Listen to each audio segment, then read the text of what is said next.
Dan guru itu kita nggak perlu kasih duit dulu, karena dia udah gajian gurunya. Dan bukan udah gajian. Maksud saya mencari orang yang mampu tunggu repot, betul nggak Pak? Tapi nanti kalau sudah dapat rekodnya dikasih, maksudnya beritahu. Dan yang terakhir, guru itu biasanya membuka cakrawala. Kalau pembinaan sama, Bu, saya pengurusan itu jadi guru SD ada, di SMP ada, di SMA ada, kenapa? Itu pembinaan. Guru lagi ustaz kita. Jadi manfaatkan kumpulan. Kalau saya dulu punya sekolah, pinjam di sekolah. Sama sistem aja boleh pinjam, ruangan boleh pinjam, betul kan? Kursi kita boleh pinjam, kalau kita sendiri, susah. Jadi kita teman-teman komunikasi dengan teman-teman, manfaatin dulu lagi banyak. Semoga kita bisa maju. Ibu ya. Terima kasih. Terima kasih Bapak Ibu, sukses selalu ya. Mudah-mudahan kita ketemu lagi. Terima kasih.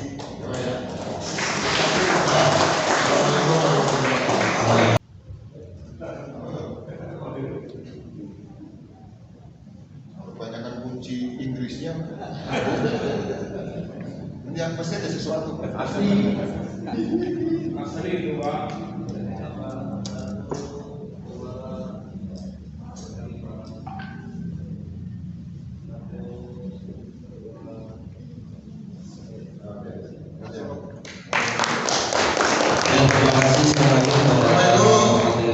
Narasumber yang kedua yaitu adalah Bapak Dr. Muri Kuswari SPD MSI. Riwayat pendidikan beliau ini S1-nya adalah di UPI, FPOK UPI. Para coaches, salam kenal semua, saya Muri. Jadi kalau ngomong bersama para pelatih itu rasanya happy banget ya. Kadang-kadang suka emosi. Ya, Bapak Ibu kerja capek-capek, kalau menang atletnya dipuja-puja, orang tuanya dibilang keren, sekolahnya dibilang keren. Gitu kalah Bapak Ibu tersangka. Semangat ya. Bonusnya ya sabar gitu ya, banyak sabar. Jadi itulah menjadi pelatih. Jadi saya bangga kalau bicara dengan pelatih itu semangatnya itu luar biasa. Saya hari ini memang saya hanya bawa 4 buku yang saya tulis bersama profesor dari Taiwan. Jadi sama profesor Taiwan dan Singapura. Tapi saya kasih ini ada 3 buku yang saya tulis sebagai buku panduan gizi atlet yang resmi menjadi buku Kemenkes RI. Itu soft file. Jadi saya akan share ke Bapak Ibu. Tenang, nggak tulisan semua kok. Banyak warna, banyak gambar. Saya paham banget lah bagaimana pelatih kalau tulisan semua nggak ada gambar, sulit kan. Tapi ini sederhana, mudah, dan ada banyak contoh yang bisa diikuti. Oke, ya saat ini saya pegang atlet taekwondo sebelum taekwondo itu karena di bela diri itu challenge-nya lebih tinggi karena harus nurunin berat badan, tapi juga di sisi lain jangan sampai kehilangan power, kehilangan speed, kehilangan massa ototnya gitu ya. Sebelum ini saya bantu pelatnas badminton di sepak bola juga PS Tira, Dewa United, saya sebutin kayak saya bantu secara personal sama pelatih fisiknya Persib untuk makanannya. Tapi yang saya datang langsung, maaf ya Bapak Ibu ya, Dewa United sama Persija karena saya tinggal di sana. Jadi nggak dipakai di kita, saya bantu Jordan Jaya supaya masuk ke jalan-jalan. Oke, ini materi. Kalau kita ngomongin gizi, emang gizi penting ya? Penting, yakin? Yakin? Ini yang sering terjadi. Banyak pelatih nasional yang menganggap gizi itu penting. Yang penting makannya enak, mahal, udah pasti gizinya baik. Sorry ya wajar aja kalau itu nggak berhasil.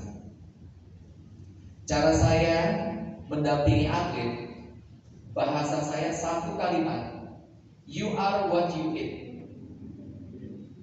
Jadi kalau ngomongin mau jadi atlet dunia, levelnya makannya level kelurahan, mimpi kali. Mau jadi level dunia ya makan seperti atlet dunia lah. Gampang kan? You are what you eat. Ini petinju-petinju saya itu dari timur 5 satu ke Asia. Ototnya mendukung nggak buat olahraganya? Jangan-jangan tampilannya oke, lemaknya yang tinggi, ototnya kecil. Jangan-jangan ya, gimana dia bisa punya power yang baik? Gimana dia bisa punya endurance yang baik kalau lemaknya tinggi? Tolong ya Bapak Ibu ya, alatnya murah, Xiaomi 299.000 kayaknya. Masuk ke handphone. Semangat lah ya, bisa kemudian. Oke, kemudian training diet. Atlet taekwondo, pelatnasnya bertahun-tahun tinggal di Cibubur. Tahun kemarin sedih mereka, yang senior ya. Tiba-tiba di Hambalang, mau beli teh Solo aja 2 kilo tuh. Sulit jadi, tapi jadi lebih rapi gitu teman-teman. Jadi bosan teman-teman makan di hotel 4 tahun, 5 tahun gitu-gitu aja. Kalau nggak ada pendampingan gizi, nggak kena. Terakhir pengennya instan. Kalau bisa besok turun 5 kilo. Maaf ya Bapak Ibu, kalau atlet saya weight in-nya itu 3 bulan sebelum tanding. Biasa pakai handphone apa? Android. Kebayang nggak biasa main pakai Android, pas tanding mobile game atau game apapun ya, saya nggak main game. Tiba-tiba diganti suruh pakai iOS. Kebayang rasanya? Biasa naik motor Mio, tanding, biasa naik motor Mio kemana-mana, suruh lomba nyampe ke Bogor harus pakai RX. Kebayang? Barang baru. Biasa pakai sepatu mereknya Adidi, ganti ke barang lain pada saat tanding. Bapak Ibu, pegangannya beda. Pada saat tanding pakai barang baru. Itu yang Bapak lakukan terhadap atlet Bapak. Latihan beratnya 55, pas tanding suruh 52. Ya wajar lah kalau nggak punya performa nggak bagus, hilang 75%, wajar. Orang itu tubuh yang baru dikurangi 3 hari 4 hari yang lalu, wajar masih adaptasi. Kok latihan bagus, kok tanding nggak bagus ya? Iya, mungkin pelatihnya yang salah. Cuma kemana ada pelatih mau salah? Ya. Atlet sepak bola kita Bapak Ibu, atlet sepak bola kita itu rata-rata di 23%. Idealnya atlet sepak bola 6-18%. Kita 23%. Wajar aja lah. Taekwondo kita, sabar ya.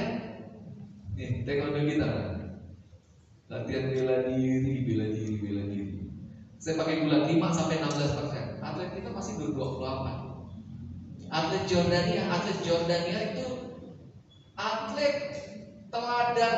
Seluruh tim Olimpiade Jordania adalah atlet taekwondo. Sekarang persen lemak tubuhnya dari 10 tahun lalu sampai sekarang stay 11%. Wajar emasnya nggak berhenti. Kalau ngomong di sana ya biasa gitu ya. Kalau sesama orang Indonesia kita kayaknya gajah di pelupuk mata nggak kelihatan begitu kan? Itulah makanya kalau bahasanya itu tunjukkan bukti bukan janji. Karya atlet yang di handle juara mana gitu. Oke teman-teman, sport science selalu kita omongkan. Di salah satu sport science ada nutrition. Bapak Ibu menerapkan sport science ada gizinya. Ada. Di tim Bapak Ibu ada kan gizinya? Nggak ada. Kenapa?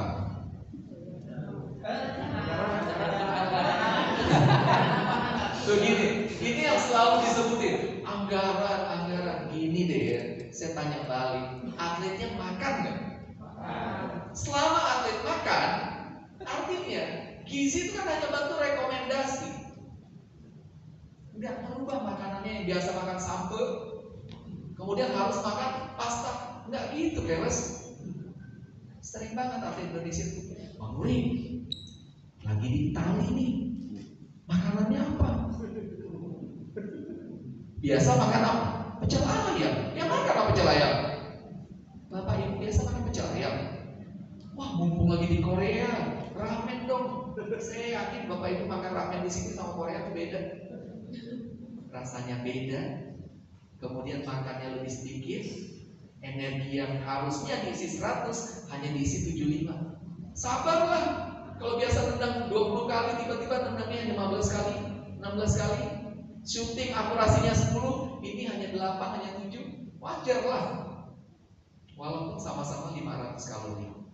Karena beda yang dimakan.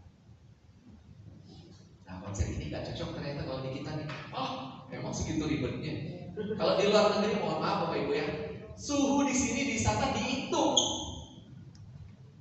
Kecepatan keringatnya berapa cepat keluarnya, sehingga masuk airnya tuh berapa banyak. Saya tanya nih Bapak Ibu, ngasih minum atlet setiap berapa menit? 10 menit ada? Setengah jam ada? Enggak. 1 jam? Enggak, terserah mau minum, mau enggak. Gini, kita balikin lagi. Kalau gitu, atletnya minum berapa banyak? Ya bebas kan. Pengen banyak-banyak, pengen sedikit-sedikit. Udah kacau nih konsepnya.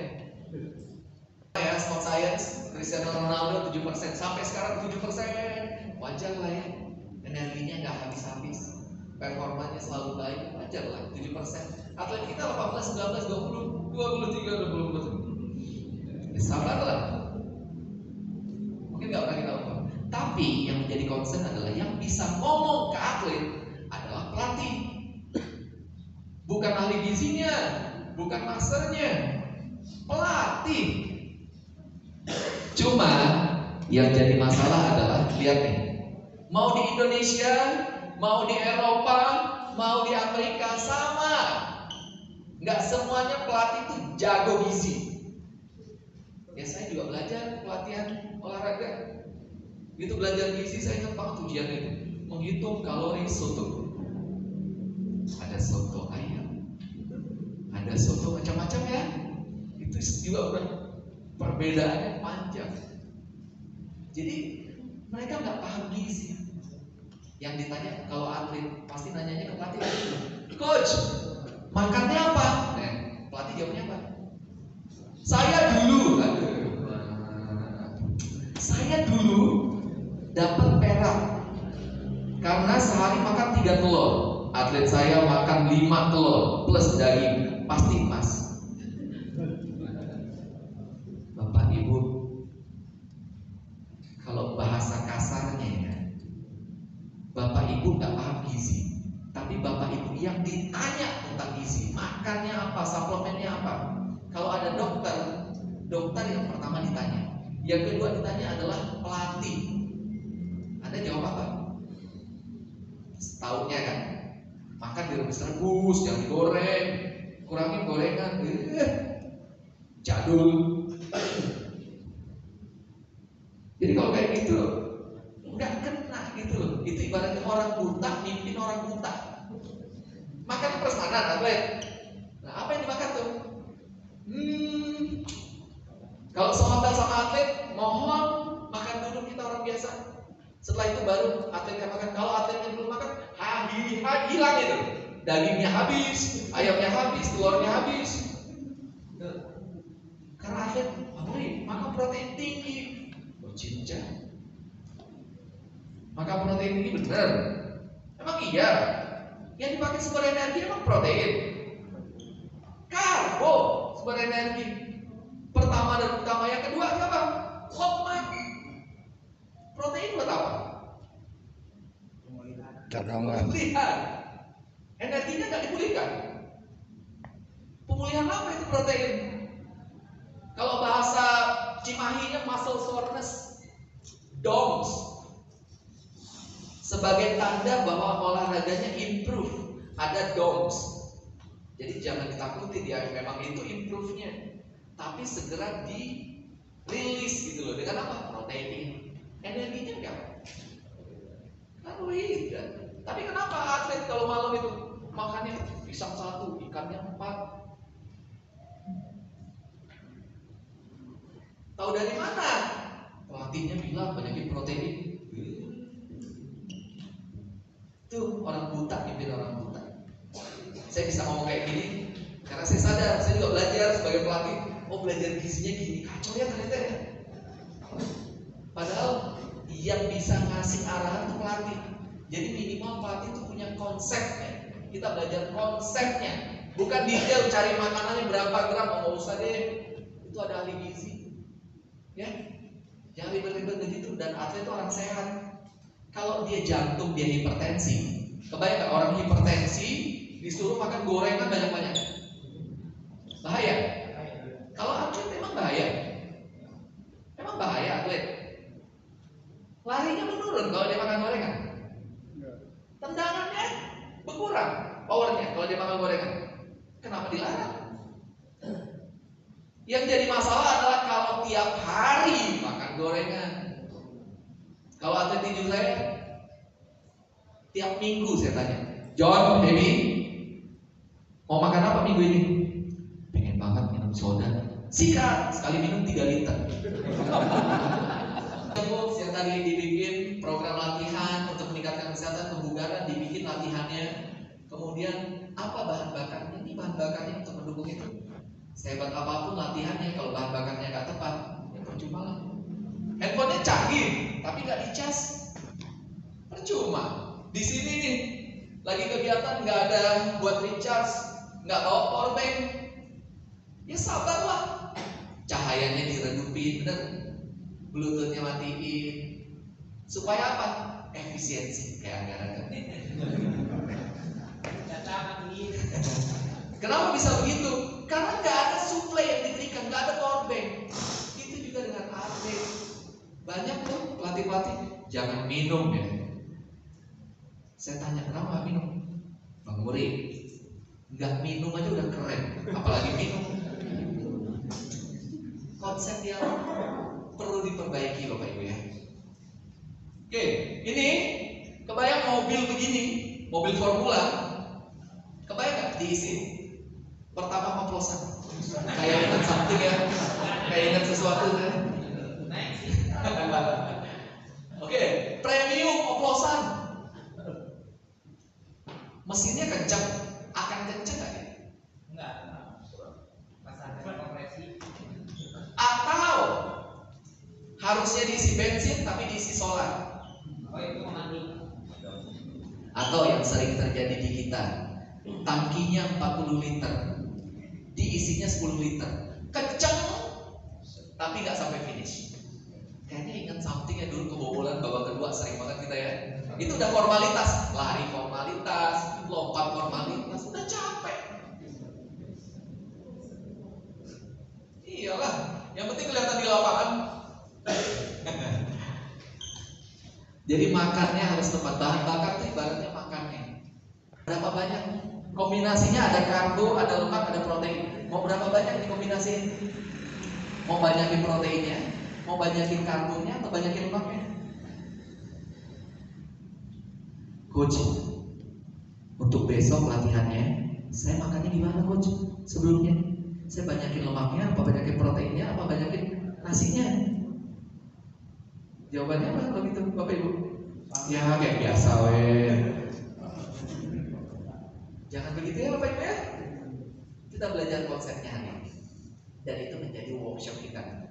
Jadi workshopnya tenang, gak perlu kalkulator, ngitung ini, ngitung itu. Kita bikin simple. Bapak Ibu paham konsepnya, selesai. Jumlahnya perhatikan, jenisnya perhatikan, sama kapan memberikan makanannya. Udah, itu aja.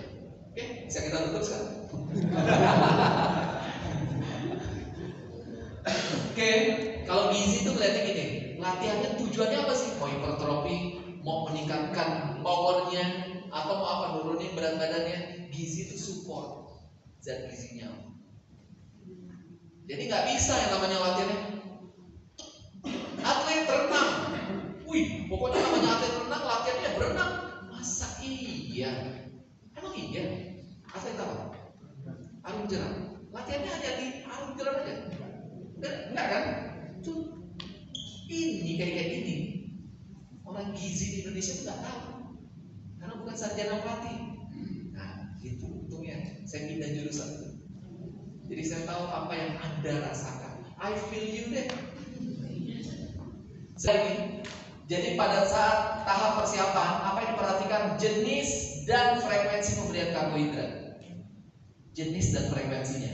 Kalau pada saat pertandingan kontrol karbohidrat. Tapi pada saat sesi latihan, mulai dari persiapan sampai pertandingan, perlu diperhatikan adalah recovery-nya. Di antara itu semua, makanan mereka harus membuat efisiensi metabolisme, kemudian antioksidannya harus baik untuk atlet, gitu, selama dia menjadi atlet. Jadi ada tahapannya Bapak Ibu. Pertama, menghandle atlet. Apa yang perlu dilakukan? Kalau Anda bikin program gizi untuk atlet, ini kan konsepnya supaya sama. Yang pertama harus dilakukan adalah eat to lose. Berat badannya dulu diturunkan. Jangan di akhir baru berat badannya dilihat. Wah, terus mumpung pada saat tahap persiapan umum, volume tinggi, intensitas rendah. Jadi cocok banget buat nurunin berat badan. Matching program. Program yang dipakai pada saat spesifik, eat to train, to learn, to metabolic efficiency. Pre-competition ini uji coba adaptasi. Bikin simulasi latihan. Pas tanding malam, ya latihannya malam. Simulasi makanannya bukan mau tanding, lagi tanding, setelah tanding, bukan. Tapi mulai dia bangun tidur sampai dia tidur lagi di hari pertandingan, itu dibikin 1 bulan sebelumnya udah dibikin pola yang sama. Kalau atlet tuh saya tanya, tanding pada saat puasa, atlet mau puasa atau enggak? Saya pas tanding mau puasa, sebulan sebelum bulan puasa dia udah puasa supaya adaptasi. Saya nggak puasa, ya udah sikat. Jadi pada saat bulan Ramadan juga nggak puasa, bayar fidyah. Oke, ini tahap persiapan. Saya percepat. Ini gambaran bagaimana merancang gizi yang nanti akan Anda bikin. Ini latihan. Hari Senin ada endurance, sorenya latihannya adalah latihan conditioning. Artinya paginya berat, siangnya santai kan sore. Kalau kayak gini, ngasih makan yang jenisnya adalah kita ngomong ke penyedia makanan, high carbohydrate. Setelah makan siang, kurangin jenis makanannya, atau pilih dense jenis makanannya yang rendah kalori. Kenapa? Karena sorenya dia latihan conditioning, latihannya ringan. Jangan dikasih sama makan sore sama kayak makan siang. Pagi habis latihan endurance, makan siangnya berat nih. Sore habis latihan conditioning, makan malamnya otomatis ringan. Jangan disamain. Berapa lama sih? Idealnya 3-4 jam sebelum saya latihan itu saya makan besar. Saya makan lengkap. Wih, kalau gitu start maratonnya berapa? Maraton startnya jam 5, ada yang jam 4, tergantung tempat ya. Artinya jam 1 atlet dibangunin, bangun. Kata Bang Muri makannya 4 jam sebelumnya. Makan tengah malam. Itu salah Bapak Ibu. Selain 3-4 jam sebelumnya, 1-2 jam, 15 menit sampai 30 menit, itu ada konsumsi something. Jadi mau di mana Bapak Ibu? Saya tadi jam 3, saya siap-siap jam 2. Artinya makannya 1 gram dikali berat badannya. Itu yang dimakan. Kalau 1 jam sebelum latihan, misalnya bingung nih, saya makan apa ya? 1 jam lagi latihan nih. Kalau roti, ya kurang lebih sekitar, kalau berat badannya 70 kilo ya 70 gram, 2 slice, plus kasih telur, selesai. Immediately itu artinya segera, 0 sampai 30 menit setelah latihan, itu harus 20 gram protein Bapak Ibu. Kalau mau recovery-nya baik, dia 1 gelas susu, 2,5 telur. Karena recovery pertama setelah latihan menentukan recovery kesananya. Jadi makan besarnya kapan? Setengah jam sampai 2 jam. Kalau beres latihan jam 11 sampai 11.30 harus makan something 20 gram protein. Makan siangnya jam 11.30 sampai jam 1. Itu range makan siang. Supaya nanti latihan jam 4 kondisinya 100%. Yang dilihat jangan hanya harganya, halalnya, lihat juga kalorinya. Aman gak ya? 240 aman ya buat cemilan? Aman? Apa? Aman, 240 mah cemilan oke, cocok kan? Cemilan tuh 10%. 1 hari 2.500 kalori. Artinya 10% yang nyemil itu kan 10% dari total kebutuhan harian kita. Sehari 2.500 kalori, jadi sekali nyemil itu 250 kalori. Cocok ya? Oke. Yang perlu dilihat dari makanannya adalah lihat nih, 4 serving size. Ini buat 4 orang atau 4 kali makan. 4 kali makan. Kalau dia sekali makan dulu habis, itu artinya 240 dikali 4. Berapa? Hampir 1000 kalori. Setara dengan 2 piring nasi padang. Ini cemilan snacking gitu doang. Dibandingin 2 piring nasi padang, mending mana? Iya, ngapain beginian? Gara-gara gak dilihat. Dilihat dong ininya. Yang kedua, ini lebih gila lagi, wih. Ini 240 kalori, ini 230, lebih kecil loh. Lihat serving size-nya 8. Ini yang makan pelatihnya sambil lihat atlet main dong. Sama gayam terus. Ujungnya lihat, hampir 2000 kalori. Sekali nyemil ngapain? Yang berikutnya ini minuman. Lihat persentasenya, dilihat persentase kan kalorinya 275 aman. Serving for contain 1, artinya seginilah kalorinya nggak berubah karena memang buat 1 kali minum. Persentasenya juga kecil kan, aman kan? Aman nggak? Aman. Coba lihat di bawahnya. Kenapa gulanya nggak dipersentasein? Kenapa? Karena gula 1 hari itu 50 gram. Ini sekali minum 65. Artinya kalau dipersenin 130% gulanya. Kira-kira kalau dijual diminum nggak? Lihat gulanya 130%. Hah? Diminum. Iya, lebar ya. Suka. Bazir. Jadi, tapi kita aware kalau tinggi gula, insulin kita juga cepat keluar. Kelelahan kita juga tinggi, cepat habisnya. Ini apa itu? Ini apa itu? Kiri, ini apa itu? Kiri. Ini apa itu? Itu. Ini. Bapak Ibu, konsepnya ini konsep suplemen, ya. Yang ini ya Bapak Ibu ya, dari makannya dulu, kemudian dia jenis olahraga apa, butuh tambahan protein atau butuh tambahan karbohidrat. Baru yang terakhir, suplemen apa buat nutupin yang kurangnya dari makanan. Bukan yang pertama ditanya, belum apa-apa, ini suplemennya apa ya? Atlet tinju kita ini. Makannya aja gak jelas. Kalau atlet itu makan nasi, telur makan, ikan makan, ayam makan, daging makan. Apa lagi? Ayam makan.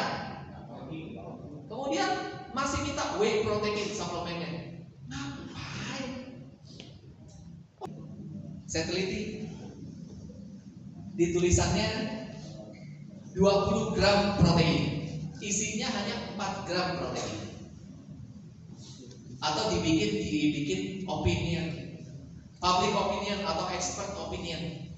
Juara-juara dunia, juara-juara Indonesia dimasukin ke iklan. Iklan apa itu ya, tahu lah ya. Dimasukin iklan di sosial media, kemudian ditunjukin seolah-olah apa? Yang bikin dia jadi juara adalah produknya. Saya nggak nyebutin di kamera itu namanya BIA, Bio Impedance Analyzer. Jadi BIA nama alatnya. Yang paling murah tuh ada Xiaomi, ada yang 100 ribuan juga ada. Jadi posisinya kalau pernah lihat di TV atau pernah lihat di buku yang kayak megang setir ke depan ada talinya, pernah lihat? Atau kayak setir atau kayak timbangan, tapi ukurnya itu nggak hanya berat badan, ada lemaknya, ada ototnya. Kenapa bisa diukur? Dia mengkonversi dia kan dari anoda, katoda, dari listrik dia kirimin ke tubuh kita kayak sonar kapal selam. Dia kirimin listrik kembali lagi ke dia itu berapa lama waktunya. Dia mengestimasi dengan beratnya segini, artinya estimasi lemaknya itu segini. Itu cara sederhana yang bisa dilakukan dengan timbangan. Mau tahu lebih dalam, kalau di buku-buku zaman dulu itu yang ditimbang di kolam renang, pernah lihat di buku? Dia ditimbang di kolam renang, nggak pernah. Karena di kolam renang yang akan timbul, yang akan terukur itu adalah lemaknya. Atau yang kayak pil Doraemon, pernah lihat? Botpot namanya, duduk di Menpora banyak. Yang sudah jadi di rumah sakit olahraga, sudah jadi apa? Situs. Pernah nggak? Itu harganya satunya itu 1,2 M. Duduk kayak kursi pijet yang di mall-mall, ketutup, ketangkep tuh berapa lemak kita, berapa, bahkan otot kanan sama otot kiri kelihatan. Dada kanan, dada kiri, persentasenya kelihatan ototnya berapa besar. Yang kanan, yang kiri, lemak kanan, lemak kirinya kelihatan. Jadi bikin program juga lebih detail. Dayu harus gerak. Kalau nggak seimbang ototnya.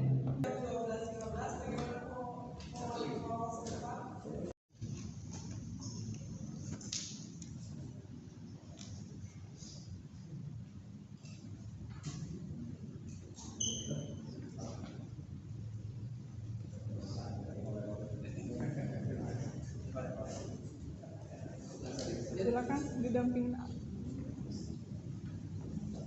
Ya.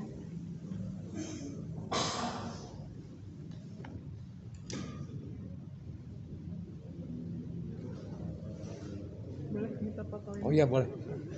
Assalamualaikum warahmatullahi wabarakatuh. Saya Roni Muhammad Rizal, Wakil Ketua 2 KONI Kota Cimahi.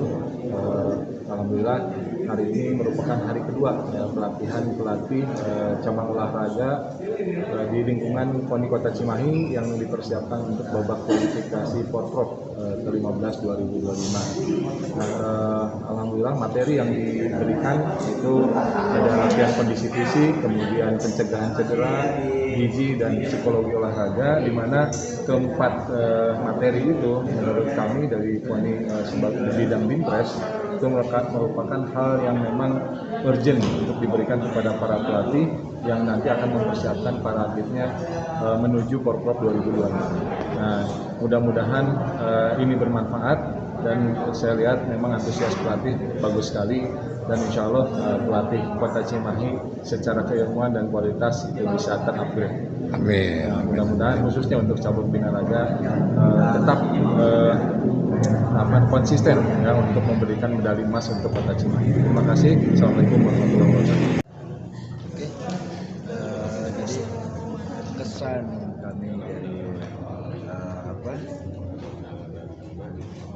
kami dari khususnya perwakilan dari pelatih binaraga dengan adanya pelatihan ini menambah ilmu buat kita yang mungkin nanti bisa diaplikasikan kepada atlet-atlet binaraga kita khususnya atlet Cimahi.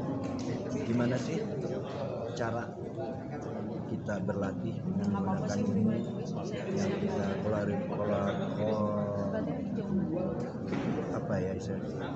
dikolaborasikan antara latihan dengan ilmu yang berkaitan dengan binaraga. Itu aja ya, mudah-mudahan sukses selalu buat atlet kita di Cimahi, semangat selalu, kita songsong Porprov 2026 terutama untuk BK nanti kita persiapkan dari sekarang. Terima kasih, semangat selalu, Cimahi.